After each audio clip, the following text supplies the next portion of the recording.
Hello everybody, I'm Andy Phillips and this is Iron Concepts number 68. A couple of weeks ago I talked about retail and custom and how many shops have to balance these two elements. So this week I've been thinking about a four-letter word that can be the lifeblood of one while it's true poison and can be death to the other. And that word is sale. We're approaching the holidays, and a sale on your ever-increasing stack of inventory can be a wonderful tool. You can drive spending. You can undercut your competitors without driving the bottom out of the market. You can focus spending on items that wouldn't get sold or may never get sold otherwise, and in that, at the end of their lives, recoup a loss. All of these things are great, but only against a stash of inventory. Now, if you are only a retailer, sales would almost always be a good thing, but you're not. You're a custom manufacturer.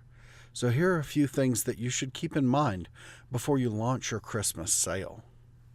To start with, to balance the value of things that you've made for inventory and things that you could potentially make as custom items is a tricky business.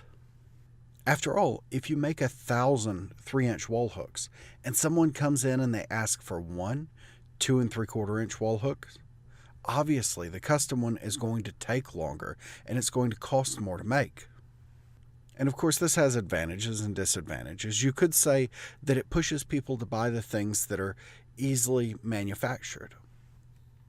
But really, retail has very little to do with the true cost of what it takes to manufacture an item. Rather, it's more what it takes to stock and distribute it.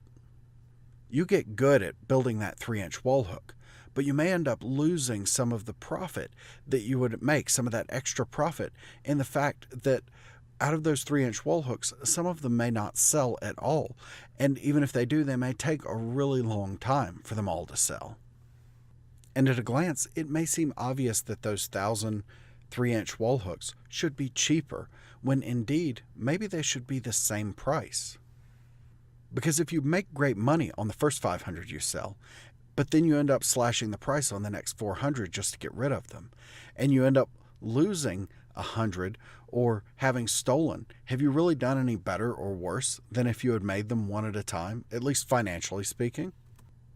Now, if this is the case, and I really believe that it is, why don't you just make them one at a time?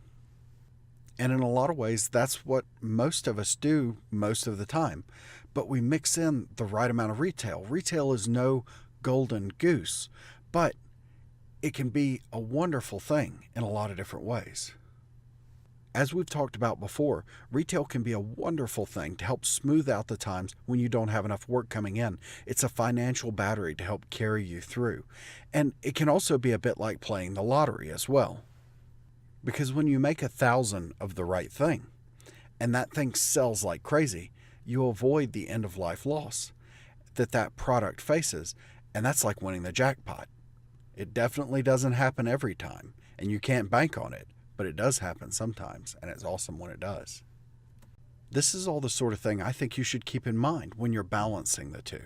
And if you're doing both, then you're definitely balancing the two.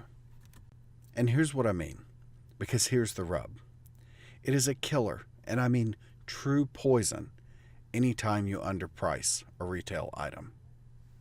Because when you do, not only do you lose money up front, maybe not a lot, maybe you still make just a little bit of money, but in the long run, when it comes to that product's end of life, you're faced with the choice to either put it on fire sale, which devalues literally everything you do because the price is so low.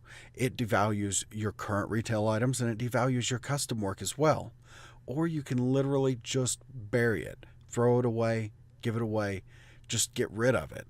And you see this happen in the retail market a lot. And when you mix custom in with it, it has to happen a lot more. If you do decide to try to recoup some of that loss on those items and you put them on an extreme sale, they can introduce doubt into a customer's mind when that customer is faced with the choice. They're looking at an item that they could buy for sale or something that they want to have custom made that's maybe 10 times the cost. And the thing is, these items accumulate, and you don't want to bring somebody into a store, into a shop, where they're surrounded by items that obviously took a lot of time and effort to make, that are on sale for next to nothing. how can you charge for your custom work at that point? When it comes to custom and retail sitting side by side, this is why retail items should almost always sell for what their custom counterparts do.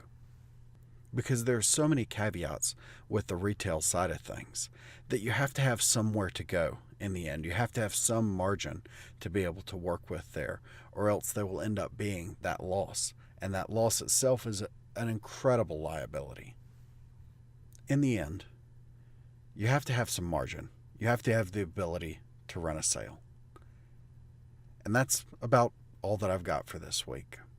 On a side note, you never ever run a sale on something you haven't built yet. It just breaks everything.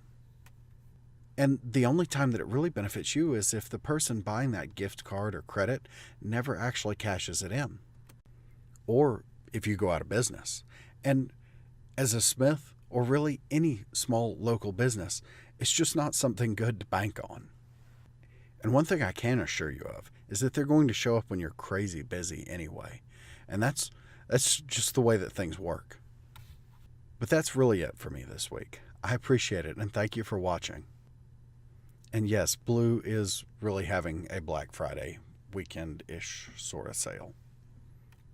So you know. So anyway, if you have any thoughts, leave a comment or shoot me an email. And until next week, thanks and bye.